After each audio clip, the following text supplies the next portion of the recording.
বরিশালে গণপিটুনিতে শিশু ধর্ষণ চেষ্টা মামলার এক আসামির মৃত্যু হয়েছে। নাই বাবা, আমার ওই বন্ধুটা যদি জানতো আজকে তার বোন আসিয়া ধর্ষিত হয়ে মারা যাবে। দর্শক শ্রোতা, এবার সেই আসিয়া ধর্ষণ কাণ্ডে এবার ফেসে গেলেন তার আপন বড় বোনও। দর্শক শ্রোতা, আপনারা জানেন যে এই আসিয়া যখন ধর্ষণ হয়েছিল তখন কিন্তু এই আসিয়ার বড় বোন বলেছিল তিনি ঘুমিয়েছিল, তিনি কিছু জানেননি, কিন্তু অবশেষে এবার রিমান্ডে যে ভয়ঙ্কর তথ্য ফাঁস করলেন। দর্শক, আজকে ভিডিওটি খুবই ইম্পর্টেন্ট ভিডিও, যার কারণে সম্পূর্ণ ভিডিওটা না টেনে দেখতে চেষ্টা করবেন। তো কথা না বলে চলুন আমরা ভিডিও মূল আলোচনায় চলে যাই। ভিডিও মূল আলোচনায় চলে যাওয়ার আগে আপনার কাছে আমার ছোটো করে একটু অনুরোধ, আপনি প্রত্যেক মুহূর্তের আপডেট পেতে চাইলে অবশ্যই চ্যানেলটি সাবস্ক্রাইব করে দেবেন এবং পাশে থাকা বেল আইকনটি ক্লিক করে দেবেন, তাহলে প্রত্যেক মুহূর্তের আপডেটগুলো সবার আগে পৌঁছবে আপনার কাছে। তো সে কথা না বলে চলুন আসলে ঘটনাটি তাহলে বিস্তারিত শুনে আসি। আজকে সর্বপ্রথমে বলতে চাই, আমি নারী হিসেবে লজ্জিত, আমি বাংলাদেশ হিসেবে লজ্জিত, আমি বাঙালি জাতি হিসেবে লজ্জিত। আমি আজকে আসার সময় খেয়াল করছিলাম মার্কেটগুলোতে প্রচণ্ড ভিড়। ঈদের জামা কিনে দিচ্ছে বাপ ভাইরা তাদের মা বোনদেরকে। আপনাদের বাপ ভাইদের উদ্দেশ্যে, বাংলাদেশের ছেলেদের উদ্দেশ্যে আমি বলছি, মা বোনদেরকে আপনারা জামা কিনে দিচ্ছেন, ঈদের জামা। আপনার বোনের, আপনার আসিয়ার যদি ইজ্জতই না থাকে, ওই ঈদের জামাটা কেন পরবে বলেন তো ভাই? আমার মাকে আমি জামা কিনে দিচ্ছি ঈদের, আমার 80 বছরের মাও বাংলাদেশে সেফ না, আমার 8 বছরের আসিয়া বোনটাও বাংলাদেশে সেফ না। আর আমি ডক্টর মোহাম্মদ ইউনূস স্যারের উদ্দেশ্যে দৃষ্টি আকর্ষণ করে বলছি, আসিয়াকে দাফন করে দিচ্ছেন আপনারা, আমাদের প্রতিবাদকে কিন্তু দাফন করতে পারবেন না আপনারা। আমরা যখন জুলাইয়ের আন্দোলনে যাই, আমার শহীদ বন্ধু আমাকে বলে গিয়েছে, আমাদের ঢাকা শহরের অলিতে গলিতে অনেক পোস্টারে লেখা দেখবেন, লেখা আছে শহীদদের বক্তব্য। সেখানে লেখা ছিল, আমার বাবা নেই, আমার একটি বোন আছে, তোমরা সবাই আমার বোনটাকে দেখে রেখো। আমরা এই আসিয়াকেই দেখে রেখেছি। আজকে আসিয়ার দাফন হচ্ছে রাত 10টায়। আপনাদের সবার উদ্দেশ্যে বলছি, আমার ওই বন্ধুটা যদি জানতো আজকে তার বোন আসিয়া ধর্ষিত হয়ে মারা যাবে, সে কখনোই তার বুকের তাজা রক্ত দিয়ে বাংলাদেশটাকে স্বাধীন করত না।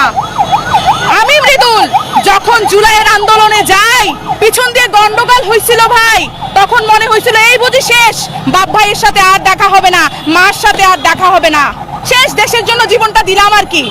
কিন্তু যখন বেঁচে ফিরলাম, মায়ের চোখের দিকে তাকাই বলছিলাম, আমার মাতৃভাষা, আমার বাংলাদেশ, আমার মাকে হয়তোবা নতুন করে সাজাবো, নতুন দৃষ্টিকোণ থেকে দেখব, নতুন বাংলাদেশকে দেখব। হ্যাঁ, আপনারা আমাদেরকে নতুন বাংলাদেশ উপহার দিছেন। সন্ধ্যার পরে কোনো পুরুষ মানুষ ছাড়া আমরা বের হইতে পারি না, 2000 টাকার বেশি সাথে রাখতে পারি না, হাজার হাজার ছিনতাই উপহার দিছেন, অনেক অনেক ডাকাতি উপহার দিছেন, অনেক অনেক লাশ উপহার দিছেন নতুন বাংলাদেশে। এটা যদি জুলাই মাসে জানতাম, আমি অন্তত এই স্বাধীনতার জন্য যাইতাম না ভাই। আজকে আসিয়ার মৃত্যু হয়েছে, জায়গায় জায়গায় পোস্টার হচ্ছে, জায়গায় জায়গায় ফেসবুকে স্ট্যাটাস দিচ্ছে আমার ভাইয়েরা, কিন্তু আজকে আমাদের বাংলাদেশে মানে প্রতিবাদটা হয়ে গেছে কেমন যেন ফেসবুক ভিত্তিক। কেন বললাম? আমরা এখনই ফেসবুকে স্ট্যাটাসটা শেয়ার করছি, কিছুক্ষণ পরেই ওই যমুনাতে বসুন্ধরায় যেয়ে শপিং করতেছি।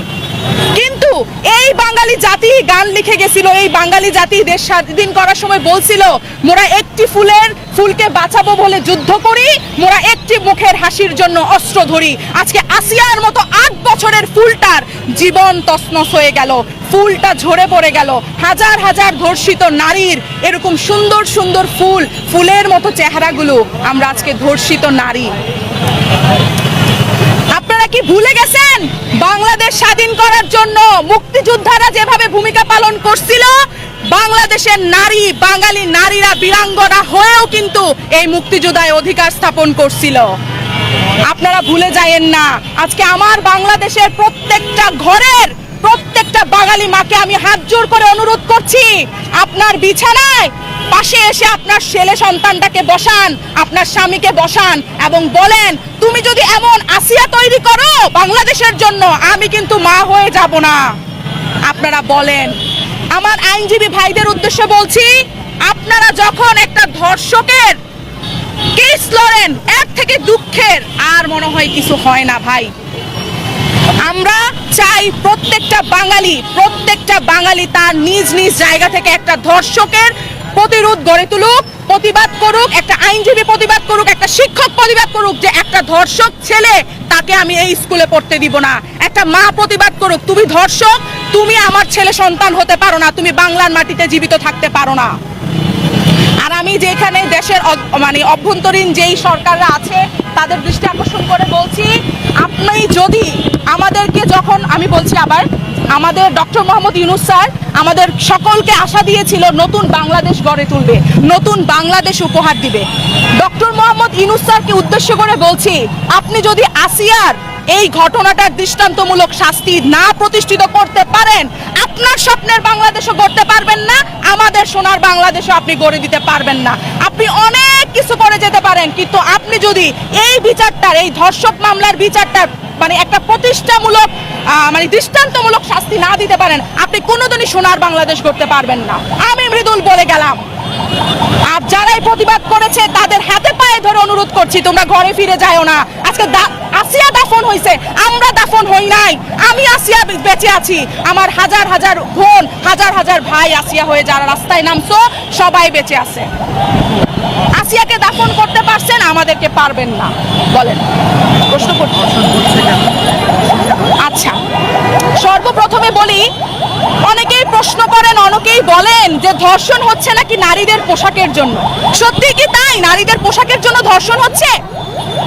8 বছরের বাচ্চা, সে একটা ফ্রক জামা পরে তার দুলাভাই আর কি কার সামনে গেছে? দুলাভাইয়ের বাবার সামনে গেছে। আচ্ছা, ওই মেয়েটা কি কালো বোরকা পরে ঘুমানো উচিত ছিল? তো দর্শক, আপনার এই ভিডিওটি দেখলেন, ভিডিও দেখে যদি আপনার কোনো মন্তব্য থাকে তাহলে অবশ্যই কমেন্ট বক্সে কমেন্টে আপনার মূল্যবান মন্তব্য জানিয়ে দিবেন। দর্শক, এখন আমরা পরবর্তী আরেকটি ভিডিও দেখবো, যেটা দ্বারা আমরা আরও কিছু তথ্য আমরা জানতে পারবো। দর্শক, চলুন আমরা সেই ভিডিওটি বিস্তারিত দেখে আসি।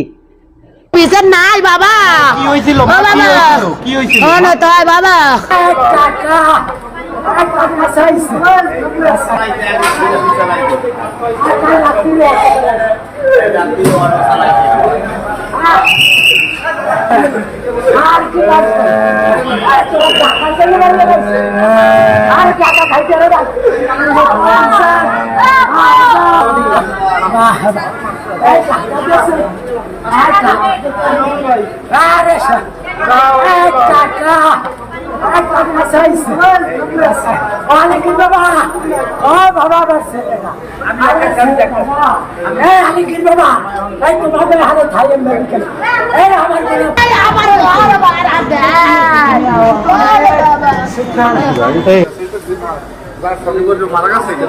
বিচার নাই বাবা। কি হয়েছিল? কি হয়েছিল? তাই বাবা, আমি কাল সকালে, পরশু সকালে আমি কামে গেছি, পররে আমি বস্তা সেলাই করি। আমি বাবারে বাটপাত রান্ধে থুয়ে গেছি, আমার এই পোলাক গো আর ওই পোলাক গো আর এক পোলা আছে, দুঘরে ভাত রান্ধে থুয়ে গেছি। থুয়ে আমি কামে গেছি, এর আবার কার্টুন দেয়। 4 বছরে কমাই আমার ঘরে আইছে, আইয়ে কার্টুন দেখছে, কার্টুন দেখতো নামাইয়ে দেছে বার। ওই মাইয়ে ঘরে গেছে বার, ওই মাইয়ের বলে আবার মায়ের পোলার মুখ কালা দেখা মাই আমাদের যা কইছে আমরা কললে জি গে এমন তোরে কি করছে, কয় আমার প্যান্ট খুলছে। এই অপরাধ আমি দেই নাই, আল্লাহ দেখছে, পুলিশের কাছে সবে গেছে। আমি কই নেন স্যার, যদি আমার পোলায় অপরাধ করে আপনি ঘরে ফাঁসি দিয়েন, আর যদি অপরাধ না করে আমার পোলাটার আপনারা বাঁচাইয়েন, আপনারা একটা পরীক্ষা করেন। পরীক্ষা 300 টাকা লাগে, টাকাও যদি না লাগে আমি দিমু।